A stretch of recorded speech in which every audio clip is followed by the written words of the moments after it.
evening. My name is Pita Sadanandan, and today is the 4th of March 2026, Wednesday, and the time is 6:32 p.m. And the area of body we will be maintaining by the Nirbeeja Yoga method is the calves. Now, the area of the calves is interesting in the sense we walk on our legs and the calves support our body from the behind. They've also been said to be the heart of our lower body, um, in the sense that they support um, the vascular system in venous return, in the return of blood from the lower part of the body. So the circulatory system is functioning in the lower part of the body without swelling, for example. Or if there is swelling, that would be because of poor circulation, amongst other factors. Varicose veins and those kinds of challenges then further um, bring attention to the importance of the region of the calves and maintenance of health. Um, and when you're paying attention to the calves in terms of Nirbeeja Yoga, um, you may find benefits which may not otherwise be found through other methods of healthcare, but you would have to try this out and let me know how this works for you. Now, since I'm not right now living with somebody who has a problem, I would have to just do this live by how I maintain the region of the calves. Now, I invite you to bring your attention to the lower part of your legs and then, excuse me, pay attention, excuse me, and to any sense of warmth about the lower part of your legs. Now, some people may tend to find it difficult to feel the warmth of their legs because I've also know I facilitate health clinically, and I've noticed some people have a difficulty relating with their legs, with some even saying it seems like their legs are wooden, or they can't feel their legs, or uh, like it's not there, which sometimes tend to be disconcerting. But the thing is, legs tend to be sometimes the less important parts of the body while we walk on them. In the sense, experientially, dealing with life and surviving life's challenges and paying attention to authority or what they say needs to be done. So, a sense of fight, flight, freeze to the point that you don't always feel your body, maybe an everyday experience. For some people, because you got to fair it and square it and then do the work that needs to be done to put bread on your table, on the family's table. And so, feeling the body may not be a popular way of maintaining health. You have a health problem, you're unable to show at work, you go to a doctor, fix the machine, and then get back to work. So the human body related with as a machine. Now, and life sometimes tends to get mechanical, where there are doctors to take care of the vehicle, the body vehicle, and or there are at certain times you eat food, so the energy is so you're not feeling down, and um, things happen. Life is happening. Somebody's lives are getting well. Somebody's going to school. They're eating food. Um, I don't know if it's just with males, but I tend to find there are also females who have a little difficulty with how they associate with their legs. And temperature experience, the appreciation of temperature in their different parts of the body, may sometimes, when I say pay attention to warmth in your body, that may seem like, okay, now what? Yeah, it's just there. I mean, what's with the warmth and what's with the softness? And yeah, don't you have anything else to do in life? Yeah, because we can just go to a yoga class and then move some muscles, strike some poses. click some photos, and you have something happening that you can show somebody. And I'm talking about movementless yoga. You can't even click a photo. Yeah. How then do you say you've had a yoga class? Yeah, because you can't even feel anything much. Because I'm saying pay attention to warmth and softness. Yeah, and relaxation. I am relaxed. Except if you don't want to pay attention to details, or nobody would like to discuss their medical bills with somebody whom they don't even know. Yeah. So these are all parts and parcel of life. This is how life is. People tend to get diseases, and or there are different diseases, like kind of reserved for different age groups. So this is noble life, and I am saying no. Yeah. So it may seem like what I'm saying is very foreign to popular opinions of what is health, but how life is lived, and what should happen at different age, at different times of the day, or different times of the years, and how long a person is supposed to live, and when they're supposed to die, and why are we alive to find moksha from past-based karma. Yeah. So these may be some of the popular ideas of why we have a body that's human and who we are, basically sinners, and come here to go beyond our karmic debts. And then once that is done, we would find moksha and go to some other land other than Earth, while we are still searching for signs of life anywhere else. Planets, stars, galaxies, a different realm, different dimension. Um, From art of popular understandings or not so popular understandings, there is this idea that they are light beings, dark beings, but don't have what it takes to have a body that's human. And it is a difficult experience.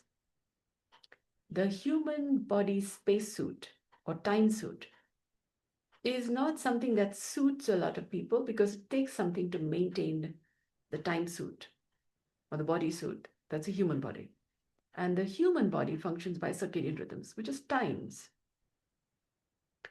And multiplication may not be so very familiar with a lot of people, nor is our concept of time. People are even wondering maybe time is an illusion, it's just a human construct. Because feeling the human body is not a popular way of maintaining health. And I'm talking about the region of the calves in terms of Samaya tradition of the Sri Vidya. And Vidya Bhyasa is also said to be what popularly is called as education. So a lot of people go to school but don't know there is this education to be had. Vidya Bhyasa, do you have Vidya Bhyasa? So do you have Vidya? Okay, in Malayalam at least, Vidya Bhyasam is how people refer to as education. Are you educated or not? Is they ask Vidya Bhyasam undo. Yeah. So Sri Vidya tradition is not related with the idea of Vidyabhyasam somehow, because it's like we have a higgledy-piggledy construct of reality. Yeah. So we have intelligent design and we have different theories, and they may not be kind of speaking in the same context. And we are all on the same planet Earth. So we have a mosaic of intelligence, and our construct of reality may also be including light beings. Yeah, they also said to be gurus, but they would also like to educate on how to maintain being human so that we can be on planet Earth, going beyond the cycles of birth and death on Earth, by which to go beyond moksha. Okay, challenges um, by which to have moksha, wherein like moksha also is like the word mother, yeah, or monster. No, moksha, where you have become wholesomer like mother, yeah, like earth, and you are becoming like earth. Yeah, you have time spans, but that's not how we regard to the word moksha. And what karma should you do for you to have moksha? Yeah, and that karma, ka is also said to be time, and kha as space. This may not be popular ideas, but ka is time, kha is space. So when we say karma, what do you do per time? is also then what becomes possible with time, with activities done per time multiplied over time, multiplied over several areas of life, spheres of influence, how you also have multiplied, compounded benefits. Some people invest money and have compounded benefits, but here I'm referring to your own body as made up of time, circadian rhythms, time suit, which also is space suit because your body occupies a space. So your time space relative, no, you're a time space composite. And mind body relation dichotomy makes the time space relativity more interesting. Yeah. So it's more like time relative to whom. Yeah. So relative to your father, you're another generation. Yeah. Relative to plants, you're another species or another space. So our perspectives of reality faces some challenge while we are on the same planet Earth, having a template called a human body, and each of us having our own unique compositions, affected by geography and different timelines too. Morning time versus afternoon time versus evening time. So at least that in a 24-hour, all of us have 24 hours in a day. And it's about what we do in our 24 hours that can also be called karma. What you do per time, time. And our heart beats, our lungs expand, contract, which is also a time. Lungs don't expand, contract at the same time as heartbeat. Check your pulse, check your rate at which you get hungry. It's a different time vis-a-vis your heartbeat, vis-a-vis your lung beat, vis-a-vis your life beat. Primary respiration would be sort of the respiration, the pace at which your body functions has been functioning since the time in your mother's womb, and your lungs started functioning after you're born. So it's a different timeline. So you see Jivatma, Paramatma, so several such fine little details.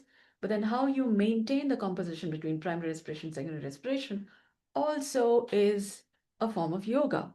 There's also a form of Vayu Bhakshanam, so to speak. Okay, that'll be two, it has more conglomerations because then we would have to talk in terms of earth, water, fire, air, spirit, space, nothing, everything, which is also 8, Ashtanga Yoga, Ashtanga. Yeah. But we're going off topic. Calves. Um, you see, I'm talking to an almost empty room. I'm just doing a live here because there's nobody talking to me. So I'm under the influence of the screen that is shining upon my not so shiny human body composition. So light having an effect on my thinking processes. If I was talking to another person, I would be having a conversation which would take a different direction. And in this geodecimal location, I'm affected by the environment, people around me, different influences. So what I speak is also affected by several spheres of influence. Yeah. And staying on topic. Now, I was thinking this is also an opportunity um, to get a little more familiar, like a person speaks in a park, does an extempore, to get it easier to speak about Nirbeeja Yoga to whomsoever may listen, to whomsoever may care to listen. And then over time, it becomes easier for me to talk. What is the benefit of yoga? What's the benefit of Nirbeeja Yoga? And then if it strikes somebody's interest, we would have further conversation. And then I'm the founder, facilitator, proprietor, and it becomes, and coach. So it becomes easier for me to coach those who are interested on what's the benefit from having a space suit, time suit, the region of the body we are paying attention to in terms of maintaining, in the interest of maintaining health through the Nirbeeja Yoga method, is the region of the calves. And calves pulse at a beat that's different from that of the thighs, which are thicker muscles than the calf muscles. The amount of tissue in the thighs and how the tissues are arranged is different from the amount of tissues in the calves and how they are arranged. So it's like we have many clocks, okay?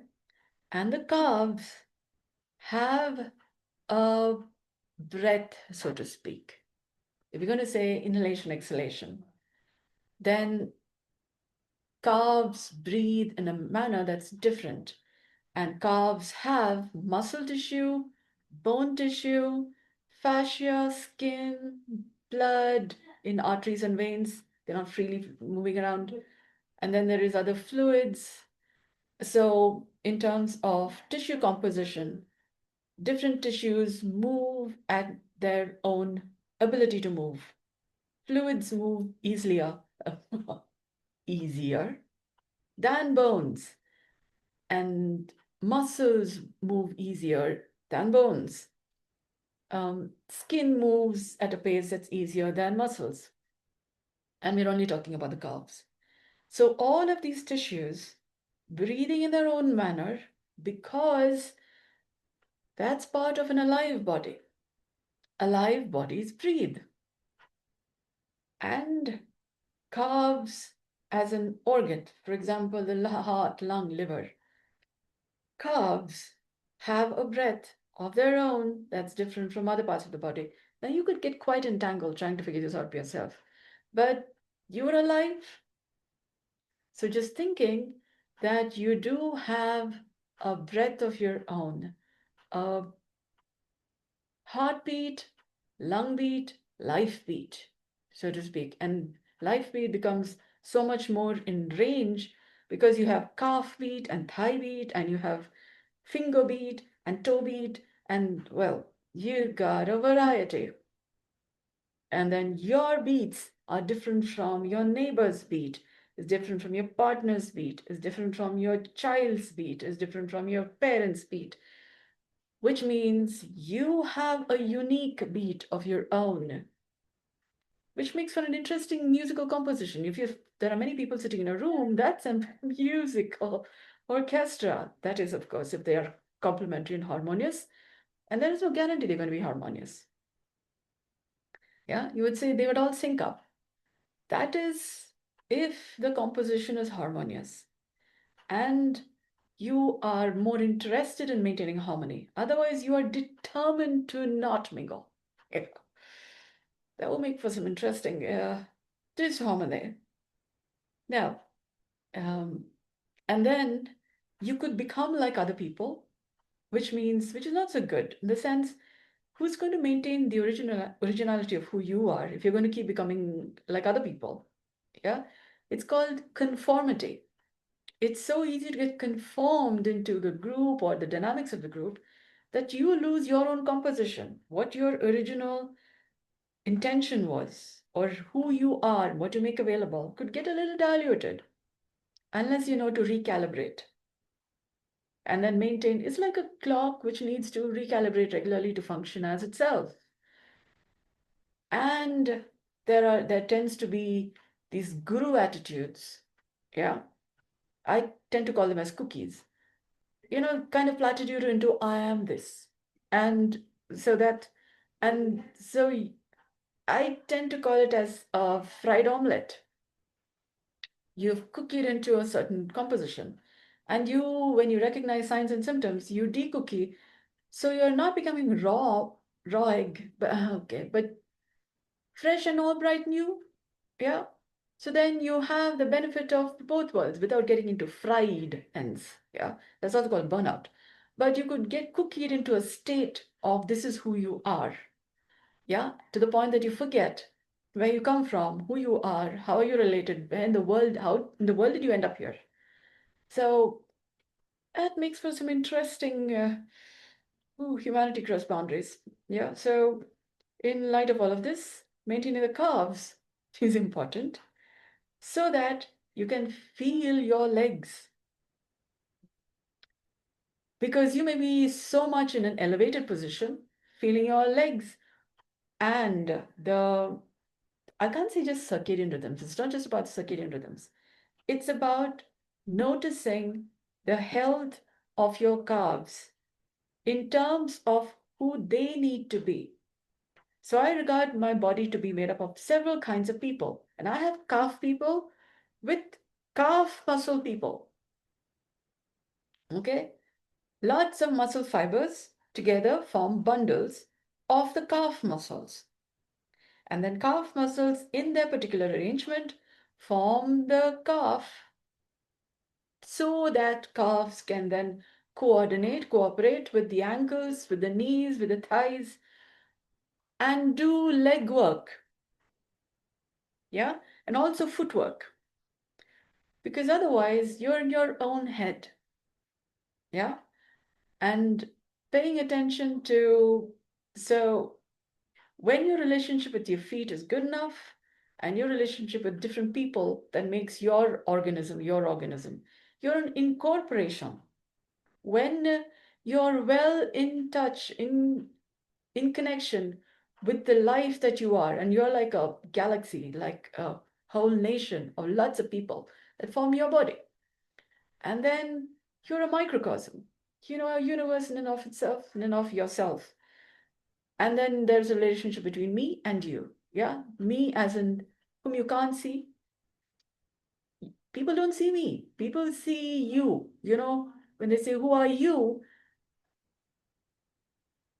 A lot of people have a difficulty identifying me. People have ease identifying their identities and saying, you are the cause.